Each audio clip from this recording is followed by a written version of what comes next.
हमें आए दिन मुख्तलिफ कस्मों के दागों से पाला पड़ता है। कपड़े नए हों या पुराने, अगर उन पर दाग लग जाएं तो वो अच्छे नहीं लगते। ख़ास तौर पर छोटे बच्चों वाले घरों में ये मसला आम है।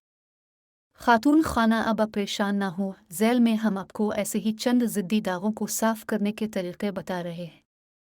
ऑयल या चिकनाई के दाग। पान वाला चूना और सफ़ेद चाक का पाउडर हम वज़न लेकर गाढ़ा पेस्ट बना लें। ब्रश के साथ दाग पर मोटा मोटा लेप कर दें और सूखने पर धो लें या टेल्कम पाउडर, मैदा, आटा डालकर थोड़ी देर कपड़ा रखे रहने दें। थोड़ी देर बाद दूसरा कपड़ा या बटर पेपर इसी दाग पर रख कर इस्त्री कर लें। दाग पर बराह रास्त इस्त्री से गुरेज करें वरना दाग पक्का हो जाएगा। चाय के दाग।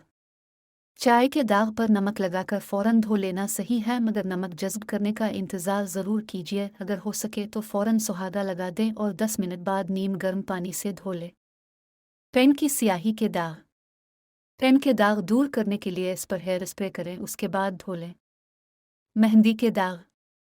पान वाले चूने का पेस्ट बनाकर मेहंदी के दाग पर लगाएं और जब सूख जाए तो ब्रश से रगड़कर धो लें। कपड़े का रंग ना ख़राब होता हो तो लीमू और सिरका में थोड़ा सा पानी मिलाकर दाग पर लगाएं और तेज़ धूप में कपड़ा रखें, दाग मिट जाएगा। पान के दाग।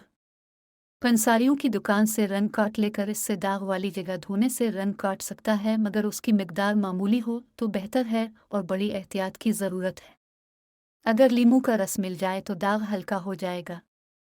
अगर कोई ऐसा कपड़ा है जो आपके लिए बड़ी अहमियत रखता है तो फिर मुर्गी या कबूतर की बीट बुश की मदद से लगाकर सिखाने के बाद धोने से पान का दाग फ़ौरन गायब हो सकता है। कॉस्मेटिक्स के दाग। ऐसे दाग ग्लिसरीन से साफ़ हो सकते हैं। लिपस्टिक के दाग टूथपेस्ट लगाने से साफ़ हो जाते हैं। रंग के दाग। दही की छाछ में रंग वाला हिस्सा डुबो दें, थोड़ी देर बाद धो लें या एक्ज़लिक एसिड से साफ़ किया जा सकता है।